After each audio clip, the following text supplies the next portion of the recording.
সম্মানিত দিনী ভাই বোন, কোথা থেকে কথা এসেছে? 10টায় ঘুমিয়ে যাবেন, জরুরি, বাধ্য।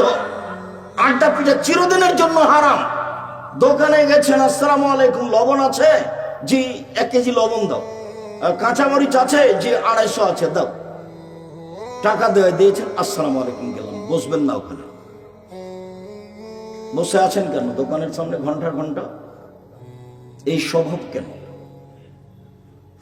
এটা হলো খারাপ অভ্যাস, নোংরা নীতি, এটা বর্বর নীতি, এটা অসভ্য নীতি, এটা অশিক্ষিত মানুষের কাজ। বুঝে না ওরা, অন্তর আছে বুঝে না, দেখেও দেখে না ওরা, চক্ষু আছে দেখে না, শোনে না ওরা, কান আছে শোনে না। শোনা দরকার, বোঝা দরকার, দেখা দরকার। ওরা পশু প্রাণীর মতো, ওরা গরু ছাগলের মতো, ওরা কুকুর শ্রীগালের মতো, বালু মাজাল বরং তার চেয়ে খারাপ। এই কথা আল্লাহ বলছে। চলেন,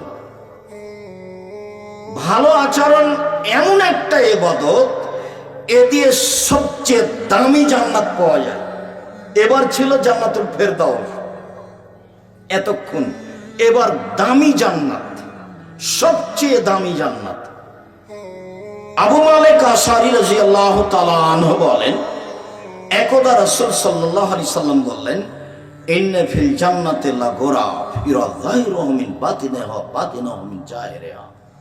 জান্নাতে কতগুলি দামি দামি ঘর রয়েছে, খুব উন্নত মানের পদার্থ দিয়ে তৈরি, যার ভেতর থেকে বাহির দেখা যায়, বাহির থেকে ভিতর দেখা যায়, খালি টক টক টক টক করছে, ঝকঝক ঝকঝক করছে।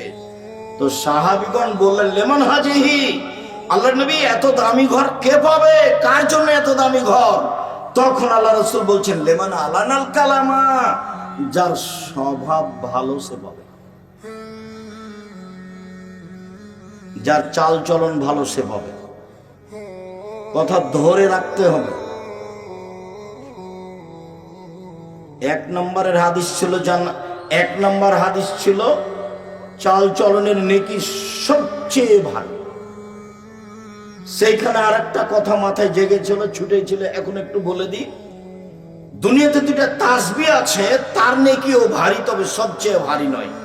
একদা আল্লাহ রাসূল বলছেন, শোনো, 2টা কালেমা, 2টা বাক্য উচ্চারণে হালকা, আল্লাহর কাছে প্রিয়, দাঁড়িপাল্লায় ভারী। সুবহানাল্লাহি ওয়া বিহামদিহি সুবহানাল্লাহিল আযীম। এর নেকি দাঁড়িপাল্লায় ভারী, তবে সবচেয়ে ভারী নয়। মানুষের পাপ নেকি ওজন হবে, হিন্দুদের পাপ নেকি ওজন হবে না, এই জন্য যে তাদের নেকি নেই। ইহুদিদের পাপ নেকি ওজন হবে না, এই জন্য যে তাদের নেকি নেই। খ্রিস্টানদের পাপ নেকি ওজন হবে না, এই জন্য যে তাদের নেকি নেই। কাদিয়ানি, শিয়ে, এরকম ভ্রান্ত আকীদার মানুষ যারা, তাদের পাপ নেকি ওজন হবে না। কেন? তাদের নেকি নেই। এদের ব্যাপারে আল্লাহ তাআলা বলেন, ইউখাযু বিন নাওয়াসি ওয়াল আকদাম, তার মাথা এবং পা ধরে তাকে টেনে হেঁচড়ে জাহান্নামে নিক্ষেপ করা হবে, তার পাপ নেকির ওজন নেই।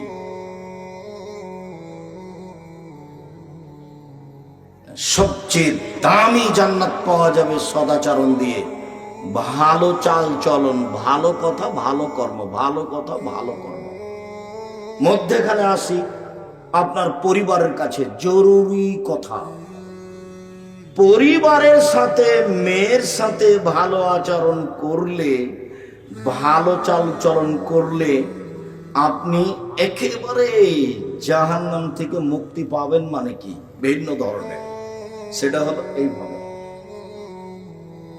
আবু সাঈদ খুদরি রাদিয়াল্লাহু তাআলা আনহু বলেন, রাসূল সাল্লাল্লাহু আলাইহি ওয়াসাল্লাম বলেছেন, মান আলা সালাসা বানাতিন, কেউ যদি 3টা মেয়ের লালন পালন করে, 3টা মেয়ে, 3টা বেটি, 3টা মেয়ের লালন পালন করে, কিভাবে?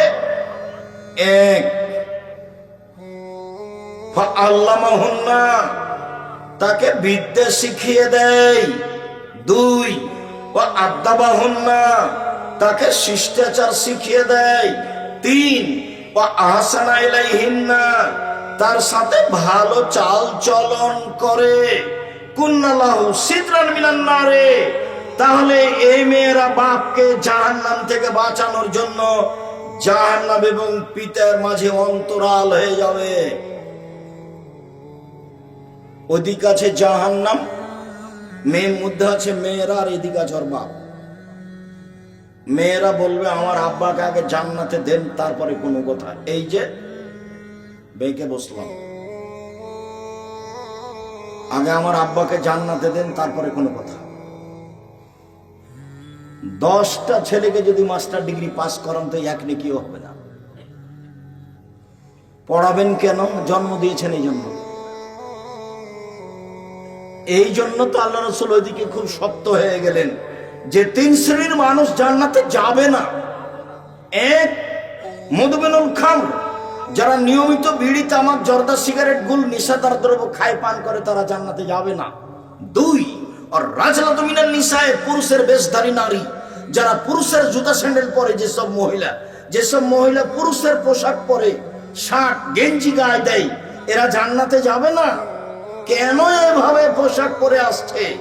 ওর পরনে আছে স্কিন পায়জামা, অঙ্গ প্রত্যঙ্গ সব দেখা যায়। ওর বাপ সাথে আছে, মাথায় টুপি আছে। এটা কেমন বাপ? এটা বাপ নয়, এটা হলো চাচা, এটা হলো সৎ বাপ, এটা হলো সৎ বাপ। শরম হয় না ওর বাপের? লজ্জা হয় না ওর বাপের? হায়া হয় না ওর বাপের? বাপ মেয়েরা বাঁচাবে, এমনি অন্তরাল হবে? মেয়েকে লালন পালন করতে হবে, খাস্টা মেস্টা করা হবে না। মেয়ে একটা হয়েছে তাতে কি হলো? দাদি বলছে কি হয়েছে রে, মেয়ে যে একটা হলো, তোর বেটি হলো রে, কি করবি? তো ডিপিএস খুল। তার একটা হয়েছে, তখন সবারই মন খারাপ। দাদি নানি বলছে তোর হয়েছে, ডিপিএস খুল, গাভী কিন। তো 3টে যখন মেয়ে হয়েছে, তখন দাদি নানি খালা সবাই বলছে বউ তালাক দে বেটা, বউ তালাক। সবাই যে জীবনে পশু প্রাণীর মতো মনে হচ্ছে খাচ্ছে, হাঁকছে, দিন কাটাচ্ছে। মানে বিবেচনা বলে কোন জিনিস না, হারিয়ে গেছে। সেই কথা মুহাম্মদ সাল্লাল্লাহু আলাইহি ওয়াসাল্লাম বলছেন যে মানুষের বিবেচনা থাকবে না। আল্লাহর নবী বলছেন এই কথা। 3টা কথাই বড়। এই ছেলে বসো, আপনার পাশ থেকে কোনো ছেলে যেন উঠতে না পারে। আমিও চাচ্ছি কথা তাড়াতাড়ি শেষ করি, আপনাকে কষ্ট না দিয়ে। আপনি কথা যেন কিছু ধরে রাখতে পারেন, সেজন্য আমি চেষ্টা করছি। আজকেই এমন ভাবে উঠবেন এখান থেকে, জীবনে কোনোদিন আর কারো পক্ষ নিয়ে কথা বলবেন।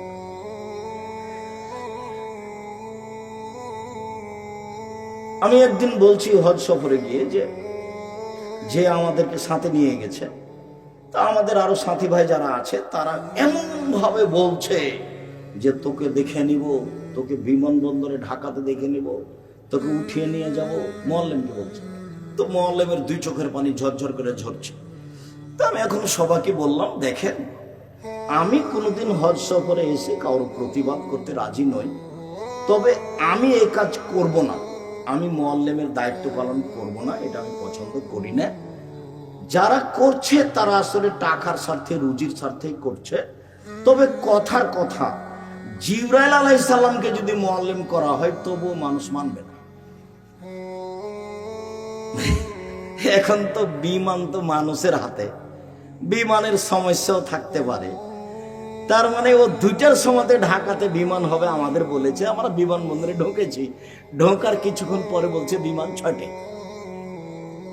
4 ঘন্টা বসে থাকবেন তো আপনার মেজাজই খারাপ। আপনি হজ করতে এসেছেন, আল্লাহ তো ফাঁসে কি কথা বলতে, তর্ক করতে নিষেধ করে দিয়েছেন কোরআন মাজিদে। আপনি এখন কেমনে টিকবেন? তো এখন মানুষ মনে করছে, ওটা আব্দুল্লাহর বক্তব্য শুনলে বুঝতে পারবেন, মানুষ মনে করছে যে ভুল পথে আমি দায়িত্ব পালন করে জনগণের সেবা করবো। এটা হতে পারে কি করে? এটা কেমনে হয়?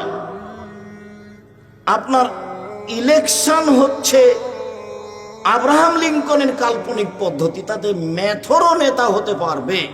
আর সিলেকশন হচ্ছে নবীর পদ্ধতি, এটা উমর রাদিয়াল্লাহু তাআলার পদ্ধতি। এই পদ্ধতিতেই মানুষকে নেতা হতে হবে, আজ হোক আর কাল হোক। কেউ যদি না হতে পারে তো কি আছে, হলো না। বিচারের মাঠে নবীরা যখন আসবেন, আমাদের নবী বলছেন এই যে একজন নবী পার হয়ে গেল, মাত্র তার সাথে একজন লোক আছে। মা মানে সারা জীবন দাওয়াত দিয়ে একটা মানুষ হেদায়েত হয়েছে, এই যে আর একজন নবী পার হয়ে গেল, তার সাথে 2জন মানুষ আছে। সারা জীবন দাওয়াত দিয়ে মাত্র 2টা লোক হেদায়েত হয়েছে। এই যে আরেকজন নবী পার হলো, আল্লাহ নবী বলছেন বুখারী মুসলিমের হাদিস, লাইসা মাহু আহাদুন, তার সাথে কেউ নাই, একটা মানুষে হেদায়েত হয়নি সে নবীর কথাই। তাহলে সে নবী কি জান্নাত পাবে না? মুহাম্মদ সাল্লাল্লাহু আলাইহি সাল্লামের নিয়মে বেঁচে থাকার চেষ্টা করতে হবে। ভুল পদ্ধতিতে সুবিধা দেখে কোনো লাভ নেই। বলছে আমাদের চাঁপাইনবাবগঞ্জের মহিলারা, বুবু যখন নামাজে দাঁড়াবা বুবু, তখন 2 পায়ের গোড়ালি মিলিয়ে রাখিও বুবু। যদি 2 পায়ের গোড়ালি ফাঁকা রাখো বুবু, তাহলে লজ্জা স্থানের যোগাযোগ বুবু মাটির সাথে হবে, মাটি অভিশাপ করবে। বুবুর সব কথাই নাকি বুখারীতে আছে। এটা হলো বুবু পায়জামা পরে নামাজ পড়িও বুবু, শাড়ি পরে যদি নামাজ পড়ো বুবু, তাহলে ল্যাঙ্গট পরিও। যদি শাড়ি পরে ল্যাঙ্গট না পরো বুবু, তাহলে লজ্জা স্থানের যোগাযোগ বুবু মাটির সাথে হবে, মাটি অভিশাপ করবে। বুবুর সব কথাই নাকি বুখারীতে আছে। বুবু তুমি যখন সিজদা করবে বুবু, হাতি যেমন মাটিতে পড়ে যায়, তেমনি একবার মাটিতে পড়ে গিয়ে বুককে উরুর সাথে লাগিয়ে আঁটো সাঁটো হয়ে সিজদা করিও বুবু। যদি বুককে উরু থেকে পৃথক রাখো বুবু, তাহলে স্তন ঝুলন্ত থাকবে বুবু, পর্দার ব্যাঘাত ঘটবে। বুবুর সব কথাই নাকি বুখারীতে আছে। এভাবে দিন প্রচার করছে, এইভাবে বিসমিল্লাহ বলে এত নেকি হবে। মানে প্রায় 60 থেকে 70 থেকে 80% কথা মিথ্যে।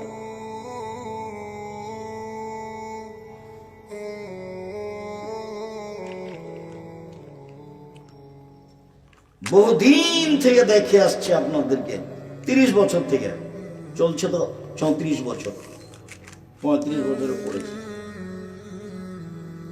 এই বইখানে দেখছি না, কোরআন মাজিদ খানে প্রথম দিকে আছে নাকি বানানো দোয়া, মানুষের বানানো দোয়া, মানুষে বানিয়ে চালিয়ে দিয়েছে। ধর্ম মানুষের মন মতো। উমর রাদিয়াল্লাহু তাআলা আনহু যদি আজকে বেঁচে থাকতেন, তাহলে এই দেশের বক্তা যারা বক্তৃতা করে বেড়াচ্ছে, 99 জনের আজীবন জেল হতো, কেউ বাইরে থাকতে পেত না। এমনি বলছে, ওর নিজেরও জানা নাই যেগুলো কি, এমনিতেই বলছে। সম্মানিত দিনী ভাই বোন, বলছিলাম রাসূল সাল্লাল্লাহু আলাইহি ওয়াসাল্লাম বলেন, সদাচরণ এমন একটি ইবাদত যা দিয়ে বড় বড় 2টি ইবাদতের নিয়ে একসাথে পাওয়া যায়। আয়েশা রাদিয়াল্লাহু তাআলা আনহা বলেন, ইন্নামাল মুমিন ইয়াজুদু বিহুসনি খুলুকিহি দারাজাতা সাইবাল কায়েম, নিশ্চয় মুমিন পুরুষ নারী তার ভালো চাল চলন দিয়ে নিয়মিত তাহাজ্জুদ পড়লে যত নেকি হয় তত নেকি পাবে। নিশ্চয় মুমিন পুরুষ নারী তার ভালো চাল চলন দিয়ে নিয়মিত নফল সিয়াম তাহাজ্জুদ পড়লে যত নেকি হয় তত নেকি পাবে। এক, নিয়মিত নফল সিয়াম, বৃহস্পতিবার রোজা, সোমবার রোজা, প্রতি মাসে 3 দিন রোজা, শাওয়ালের 7টা রোজা, শাবানের 15টা, যুলহিজ্জার 9টা, এইভাবে সিয়াম থেকে যত নেকি হবে, ভালো চাল চলনে তত নেকি হবে। নিয়মিত তাহাজ্জুদ পড়ে যত নেকি হবে, ভালো চাল চলনে তত নেকি হবে। সম্মানিত দিনী ভাই বোন, সদাচরণ, রাসূল সাল্লাল্লাহু আলাইহি সাল্লামকে জিজ্ঞাসা করা হলো মান নাজাত, রাসূল সাল্লাল্লাহু আলাইহি সাল্লামকে জিজ্ঞাসা করা হলো মাল বিররু ওয়াল ইসমু, আল্লাহ নবী পাপ কি জিনিস, নেকি কি জিনিস? আল্লাহ রাসূল বলেন তো একটু, পাপ কি জিনিস, নেকি কি জিনিস? তখন আল্লাহ রাসূল উত্তরে বললেন, আল বিররু হুসনুল খুলুক, নেকি হলো ভালো আচরণ। আল্লাহ নবী বলবেন নেকি হলো তাহাজ্জুদ, আল্লাহ নবী বলবেন নেকি হলো হজ, আল্লাহ নবী বলবেন নেকি হলো 5 ওয়াক্ত সালাত। কিন্তু উত্তরে না বলে আল্লাহ রাসূল বললেন নেকি হলো ভালো চাল চলন। পৃথিবীর মানুষ শুনে রেখো, আল্লাহর নবীকে জিজ্ঞাসা করা হলো নেকি কি জিনিস, পাপ কি জিনিস? মুহাম্মদ সাল্লাল্লাহু আলাইহি সাল্লাম উত্তরে বললেন, পৃথিবীর মানুষ শুনে রেখো, নেকি হলো ভালো চাল চলন। সম্মানিত দিনী ভাই বোন, আগামীকাল সন্ধ্যা হতে হতে বড় ভাইয়ের হাত ধরে ক্ষমা নিতে হবে। গন্ডগোল আপনার বড় ভাইয়ের কারণেই হয়েছে, এরপরেও ক্ষমা আপনাকে নিতে হবে। কথা চালু করতেই হবে, যে কোনো মূল্যে আজকেই করতে হবে। উপস্থিত বৈঠকের মুসলিম বোন, আপনি বাড়ির ছোট যা বুঝুন, ছোট ভাইয়ের বউ, আর গন্ডগোল বেঁধেছে বড় ভাইয়ের কারণে, বড় ভাইয়ের বউয়ের কারণে, বড় জায়ের কারণে। আপনি ছোট যা, আপনাকে হাত ধরে ক্ষমা নিতে হবে এবং কথা চালু করতে হবে। এর নাম সদাচরণ। যত লোকের সাথে কথা বন্ধ আছে আজকেই চালু করতে হবে। আপনার বন্ধ করা হবে না, ওটা হুজুর মানুষের বন্ধ করলে চলে না। কারো হিসাব ভুল কারো চলবে না। বিচার মাঠে কাউকে দেখে বিচার হবে না, বিচার বিচারই। আপনি আমার দিনী ভাই, আপনি আমার দিনী বোন। 24 ঘন্টার মধ্যে মানুষের সাথে ভালো আচরণ চালু করুন, যে কোনো মূল্যে। কথা বলতে শিখুন, তার বিরোধিতা করবেন না, তার বিরুদ্ধে মামলা করবেন না, শুধু মামলা খাবেন, করতে হবে না। আগে আগে যে দৌড়াবে তার পিছনে পিছনে যাবেন, আগে আগে যায়েন না। ফলাফল শেষে কিছুই না, ফলাফল শেষে কিছুই না। ঝগড়া লেগে সিমের গাছ কেটে ছাগলে খাই নিয়েছে, সেজন্য ঝগড়া লেগেছে। এমন বলেছে, অশ্লীল ভাষা বলে মহিলা গালি দিয়েছে, বস্তির মহিলা। বিকালে বলছে যে গাছ খেয়েছে, মন স্বাদ মিটিয়ে বলেছি, স্বাদ মিটিয়ে বলেছি। এরপরে কি গাছ ফিরে এসেছে? মনের ঝালে চলবেন না।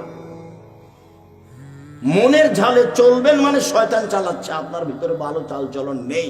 তাহলে আপনার আচরণ রিক্সাওয়ালার মতো। এই যে এইখানে আপনার এটা কি জায়গা? তাহেরপুর। একজনের রিক্সা আর একজনের সাথে লেগে গেছে, তো যার সাথে লেগে গেছে সেই যে বললো, এমন বললো, এই এলাকার ভাষা যেভাবে চলে, তো একটু পরে ওর রিক্সা আর একজনের সাথে লেগে গেছে, ওইও তাকে বললো ওইভাবে, একই ভাষায়। ফলাফল কি আছে? আমাদের ড্রাইভার মাঝে মধ্যে একটু গরম হয়, কারো গাড়িতে একটু লেগলে ঠেকলে কিছু হলে, তা আমি বললাম, আচ্ছা তুমি যে জোর করে চিল্লাচিল্লি করে কিছু বললে, তো তোমার গাড়ির তো ক্ষতি হয়েছে, তো বলার পরে কি কিছু লাভ হলো? বলার পরে তো কিছু হলো না। প্রতিশোধ নেবেন না, প্রতিশোধ ওই পাতা ছিঁড়ে দেন, প্রতিশোধের পাতা ছিঁড়ে দেবেন। প্রতিশোধ নেই। প্রতিশোধ মানে শয়তান আপনাকে চালাচ্ছে, আপনার ভিতরে ভালো চাল চলন নেই। শুনুন, আব্দুল্লাহ ইমাম রাদিয়াল্লাহু তাআলা আনহু বলেন, চারটে জিনিস আছে যার, সবকিছু আছে তার। চারটে জিনিস আছে যার, জান্নাত আছে তার। চারটে জিনিস আছে যার, ইহকাল আছে তার, পরকাল আছে তার। তার একটা হচ্ছে হুসনু খালিকাতিন, ভালো চাল চলন যার, সবকিছু তার। ভালো চাল চলন যার, জান্নাত তার। ভালো চাল চলন যার, ইহকাল তার, পরকাল তার। এই কথা আমি বলিনি, এই কথা মুহাম্মদ সাল্লাল্লাহু আলাইহি ওয়াসাল্লাম বলেন। পৃথিবীর মানুষ, দিনী ভাই বোন বাঙালি যারা আমার সাথে আছেন, যন্ত্রের মাধ্যমে সময়ের গতিতে অবগত হবেন। সকল দিনী ভাই বোনকে আমি অনুরোধ জানাচ্ছি যে আপনি দেখুন রাসূল সাল্লাল্লাহু আলাইহি সাল্লাম কিভাবে বলেন। আল্লাহর নবী মুহাম্মদ সাল্লাল্লাহু আলাইহি সাল্লাম বলেন, পৃথিবীর মানুষ, মান সাররাহু আইয়ুবসাতা লাহু ফি রিজকিহি ওয়া ইউনসা ফি আসারিহি। কেউ যদি চায় যে তার টাকা পয়সা বেশি হয়ে যাক, কেউ যদি চায় যে তার ভাগ্য বেড়ে যাক, বয়স বেশি হয়ে যাক, এটা আল্লাহর নবী বলছেন। কেউ যদি চায় আমার একটু বয়স বেশি হয়ে যাক, আরো 5 বছর বেঁচে থাকি, কেউ যদি চায় আমার পয়সা পাতি যেন বেশি হয়ে যায়, তাহলে সেজন্য ফালইয়াসিল রাহিমাহু ভালো চাল চলন করে, ভালো আচরণ করে। ভালো চাল চলনে বয়স বেশি হয়, ভালো চাল চলনে রুজি বেশি হয়। হাদিস বুখারী মুসলিম। ভালো চাল চলন কি জিনিস? ক্ষমতা দেখিয়ে কথাই বলবেন না, বাস। দলীয় দাপটে কথাই বলবেন না। কোন দল করতে গিয়ে কাউকে খাটো চোখে দেখবেন না। তাহলে আপনার ভিতরে ভালো চাল চলন আসবে। সবসময় মাথাটাকে খালি রাখবেন, এখানে যেন কারো বেশি ভালোবাসা না থাকে। শুধু একজন, কার? মুহাম্মদ সাল্লাল্লাহু আলাইহি ওয়াসাল্লাম। আব্দুর রাজ্জাক সাহেবের কথা যতই মিঠা লাগুক, আব্দুর রাজ্জাক সাহেব দেখলাম সেদিন বাম হাতে পানি খাচ্ছে, তো কাল থেকে কি আমিও বাম হাতে পানি খাবো? তা তো হতে পারে না। সম্মানিত দিনী ভাই বোন, রাসূল সাল্লাল্লাহু আলাইহি ওয়াসাল্লাম বলেন, পৃথিবীর মানুষ শুনে রেখো, মান ওয়াসালানি মান ওয়াসালাকে ওয়াসালতুহু আমান কাতাকে কাতাতুহু। আমি আল্লাহ বলছি, রহমান আমার নাম, রহমান থেকে সদাচরণ নির্গত হয়েছে। যে আমাকে নিবে আমি আল্লাহ তাকে নিব, যে আমাকে ছেড়ে দিবে আমি আল্লাহ তাকে ছেড়ে দিব। যার আল্লাহ নেই, যার ভিতরে সদাচরণ নেই, তার আল্লাহ নেই। যার সদাচরণ নেই, তার আল্লাহ নেই। আব্দুর রাজ্জাক সাহেব, যার মেজাজ খারাপ, মুখ খারাপ, দলীয় দাপট দেখায়, ওইও যে খেতে পায় আপনি নেই। আরে ও খেতে পায় হিন্দু যেভাবে পায়, ও খেতে পায় ইহুদি যেভাবে পায়, ও খেতে পায় খ্রিস্টান যেভাবে খায়। আল্লাহর দয়াতে খায় না, পৃথিবী ভোগ করে মাত্র। হাদিস তো বুখারী মুসলিম।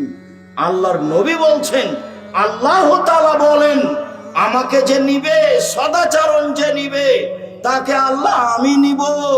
যে আমাকে ছেড়ে দিবে আমি আল্লাহ তাকে ছেড়ে দিব।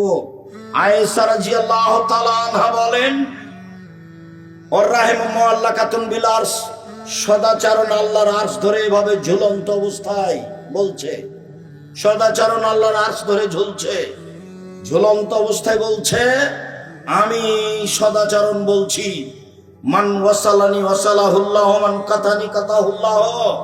আমাকে যে নিবে আল্লাহ তাকে নিবেন, আমাকে যে ছেড়ে দিবে আল্লাহ তাকে ছেড়ে দিবেন। সদাচরণের মনে হচ্ছে রূপরেখা আছে। আল্লাহর আরশ ধরে এই কথা বলছে, আমাকে যে নিবে আল্লাহ তাকে নিবেন, আমাকে যে ছেড়ে দিবে আল্লাহ তাকে ছেড়ে দিবেন। সদাচরণ কি জিনিস?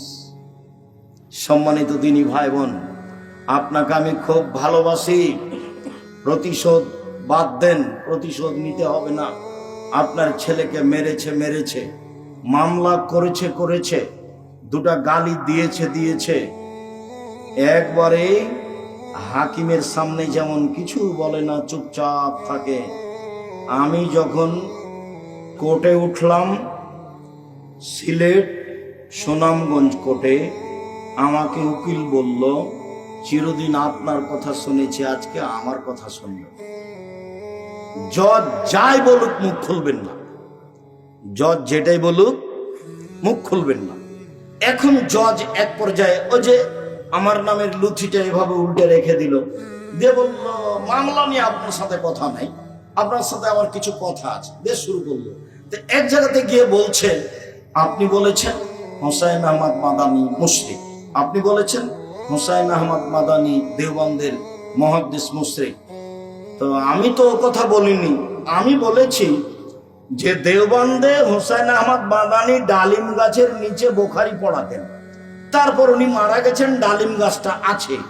পরবর্তীতে ছাত্র শিক্ষকেরা বলতো, চলো যাই একটু বরকতের জন্য ডালিম গাছের নিচে পড়ায়। তো মাঝে মধ্যে ছাত্র শিক্ষক কোথায় এসে পড়তো? ডালিম গাছের নিচে। তখন আমি বলেছি, বরকতের আশায় ডালিম গাছের নিচে এসে বুখারী পড়া শিরক। তা আমি কি হোসাইন আহমদ মাদানীকে মুশরিক বললাম না এই কাজটাকে? তো ও তো জজ আমার মুখের সামনে বলছে, আমি তো আর কিছু বলতে পারছি না। আমি তো, আমাকে তো চুপ থাকতে বলেছে। একবারে চুপ থাকবেন, মনের ভিতর যেটাই বলুন। ঘটনা তো অন্য। ঘটনা হচ্ছে যে আমি বলছি রবীন্দ্রনাথ ঠাকুর বাঙালির শত্রু, রবীন্দ্রনাথ ঠাকুর জাতির শত্রু, রবীন্দ্রনাথ ঠাকুর ঢাকা বিশ্ববিদ্যালয়ের শত্রু, রবীন্দ্রনাথ ঠাকুর মুসলমানের শত্রু। ভারত, বাংলাদেশ, পাকিস্তানের মাটিতে সবচেয়ে খ্রিস্টানদের, ইংরেজদের বড় দালাল হচ্ছে রবীন্দ্রনাথ ঠাকুর। দালাল লন্ডনে থাকে, আর আমাদের মুসলমানেরা ইংরেজদের যুগে জেল হাজতে থাকে, সম্মানে গিয়ে লন্ডনে বসে থাকে দালাল। সেই দালাল গান বলে, ওমা তোমার আকাশ, ওমা তোমার বাতাস। আমি তখন বলি, তোর বাপের আকাশ। আমি এ কথা বলতে পারি না, আমার ছেলে মেয়ে বলেনি, বলবে না। আমি বলেছি 1971 সাল থেকে নিয়ে এখন পর্যন্ত এদেশের মাটিতে কোনো শিক্ষিত মানুষ শিক্ষামন্ত্রী হয়নি। এই দালালের লিখা গান, যে প্রত্যেকটা কথায় কথায় বলে ও কালিমা তোমার আকাশ, ও কালিমা তোমার বাতাস, সেই গান আমার মুসলিম ছেলে মেয়ে বলে কি করে? এটা হতেই পারে না, অসম্ভব। আপনার ছেলে মেয়ে বলতে পারে। আপনাকে আমি কোনোদিন শিক্ষিত মনে করি না, আজও করিনি, কখনো করিনি। মনে হলো আপনার বিদ্যাকে আমি কবর দিতে এসেছি, এটা আপনি মনে রাখবেন। সম্মানিত দিনী ভাই বোন, আমি এই কথা বললাম, আমি ঠাকুরের নিন্দা করলাম কি করে? সিলেট কোর্টে জজ আমাকে বলল, আপনি কি পিস টিভির আলোচক? আমি বললাম জি হ্যাঁ। তিনি বললেন, আপনার মামলা খারিজ করে দিলাম, 5,000 কোটি টাকার মামলা। আমি ঠাকুরের নিন্দা করেছি, সেই জন্য জরিমানা আমার উপরে 5,000 কোটি টাকা। আমি ঠাকুরকে ভালোবাসতে পারি না। জাতির শত্রু, মুসলমানের শত্রু, ঢাকা বিশ্ববিদ্যালয়ের শত্রু, পৃথিবীর এই বাঙালিদের শত্রু। ওর কলম সব মুসলমানের বিরুদ্ধে। সে গান লিখে কথায় কথায় বলে কালিমা, সেই গান আমার ছেলে মেয়ে বলতে পারে না, অসম্ভব, এটা হতে পারে না। আপনার ছেলে মেয়ে বলতে পারে, আপনার শিক্ষার অযোগ্যতার কারণে বলছে। ছেলেরা আমাদের কি করে? শুধু খালি ঢং ঢং করে ল্যাংটা বেড়াতে হবে বিশ্ববিদ্যালয়ের মাঠে, আর যেখানে সেখানে সেটাই বিদ্যা। আর এই করতে হবে, সেই করতে হবে, দল করতে হবে, সংগঠন করতে হবে, সেটাই বিদ্যা। সকাল হলে উঠে সবাই বলে আমার সোনার বাংলা, ওমা তোমার আকাশ, সেটাই বিদ্যা হলো। ঠাকুর ফাঁকি দিয়ে চলে গেছে দুনিয়াতে, আর দুনিয়া থেকে আজও তার পিছনে সবাই পড়ে আছে। হিসাব করতে হবে না? ও তো আপনার বিশ্ববিদ্যালয়ের শত্রু, ও আপনার ধর্মের শত্রু, ও এই দেশে সবচেয়ে বড় দালাল খ্রিস্টানদের। ও তো তখন লন্ডনে থাকতো, আর আমরা তো তখন জেল হাজতে থাকতাম। কেনা সেই ইতিহাস জানে না। সম্মানিত দিনী ভাই বোন, বলছিলাম রাসূল সাল্লাল্লাহু আলাইহি ওয়াসাল্লাম বলেন, সদাচরণ, আল মুমিন লিল মুমিন কাল বুনিয়ান। একজন মুমিন আরেকজন মুমিনের জন্য প্রাসাদের মতো। সুম্মা শাব্বাকা বাইনা আসাবিহি। এবার তিনি দেখাচ্ছেন প্রাচীর, প্রাসাদ। তিনি নিজে দেখাচ্ছেন, ডান হাতের আঙ্গুল বাম হাতের আঙ্গুলের ভিতরে ঢুকিয়ে দিলেন। আঙ্গুল যেমন একটা আরেকটার মধ্যে ঢুকে গেল, একজন মুমিন আরেকজন মুমিনের জন্য এরকম এইভাবে তাকে থাকতে হবে। আমি আপনার দলের সাথে থাকি না, আমি বিপদে পড়লে আপনি খুশি হন, তো এইটা হলো কি করে?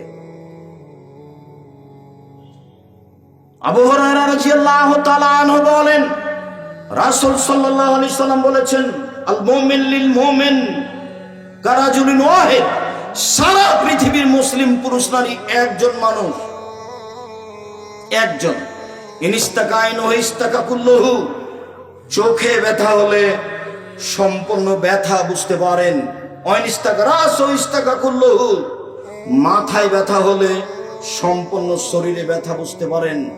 আপনি যেমন সম্পূর্ণ শরীরে ব্যথা বুঝতে পারেন, আর একজন মুমিন আপনি বিপদে পড়লে সেও বিপদে পড়বে, ব্যথা বুঝবে, তার নাম মুমিন। আপনি বিপদে পড়লে আমি খুশি হই, তখন আমি মুমিন নই, আমি একজন শয়তান মানুষ। ও বিপদে আছে আর আমি তার উপরে খুশি হই, এটা কেমনে হয়? আপনি এটা কি দিয়ে বুঝলেন?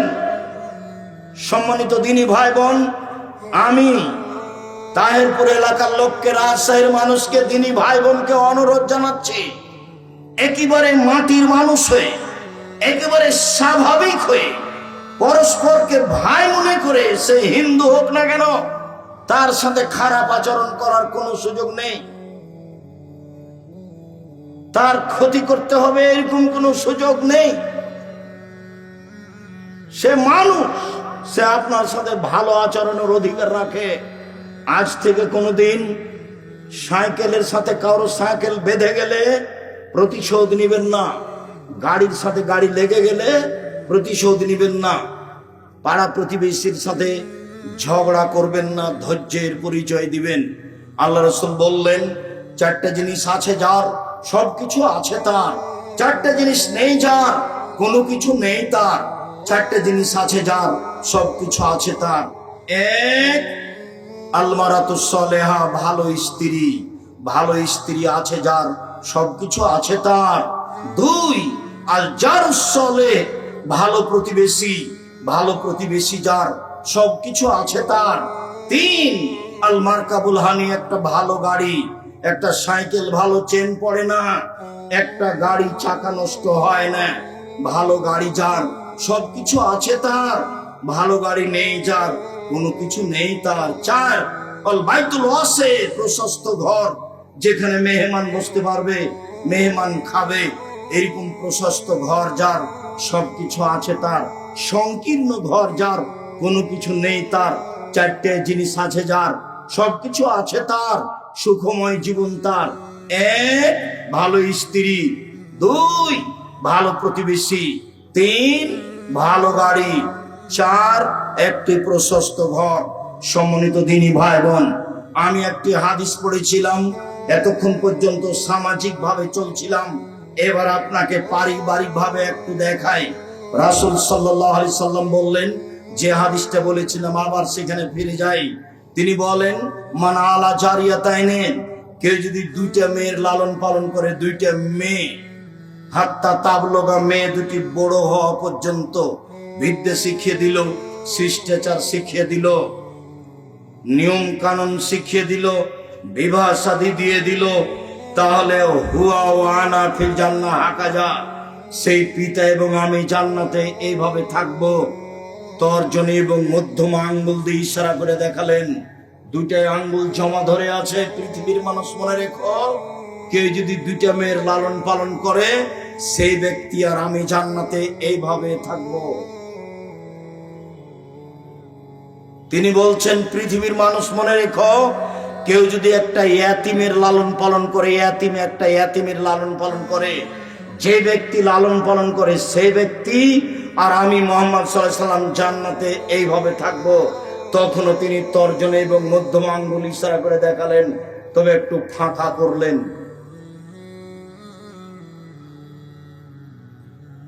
ইয়াতিমের লালন পালন করে রাসূলের সাথে থাকা যাবে, তবে পাশাপাশি নয়। বুঝা যায় না কথা মনে হয়? এখানে আর একটা কথা বলে রাখি, একজন সাহাবী রাতে রাসূলের সাথে ছিলেন। তো রাতে এসার পরে এরকম সময় সাহাবী ওজুর পানি আর মেশক নিয়ে উপস্থিত। তো আল্লাহ রাসূল দেখে খুব খুশি হয়েছেন, বাহ, তোমার তো বুদ্ধি ভালো, এ তো ভালোই লোক তুমি দেখছি। আচ্ছা তুমি চাও, কি চাও? চাও আমার কাছে চাও। তখন সাহাবী বলছেন, জাসালুকা মুরাফাকাতাকা ফিল জান্নাহ, আপনার সাথে জান্নাতে থাকতে চাই। তখন আল্লাহ রাসূল বলছেন, আওয়াগারা জালিক, না না না না, এটা না, অন্য কিছু চাও, অন্য কিছু চাও। তখন সাহাবী বলছেন, হোয়া জাকা, ওটাই চাই।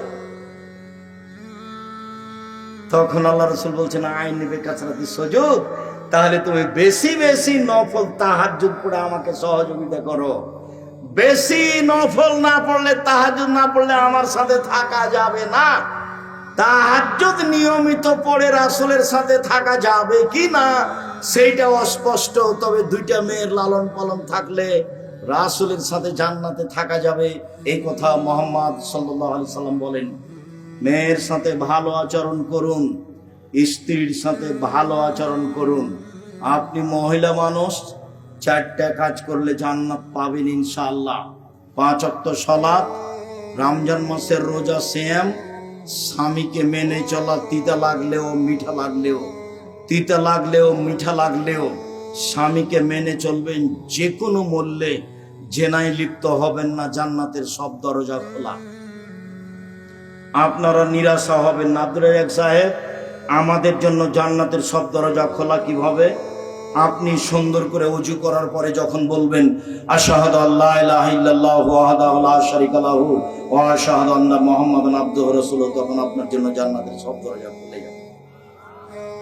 আপনার জন্য সহজ পথ। সম্মানিত দিনী ভাই বোন, আমি আপনাকে এই পর্যন্ত বলে জরুরি দুই একটি কথা বলতে চাই।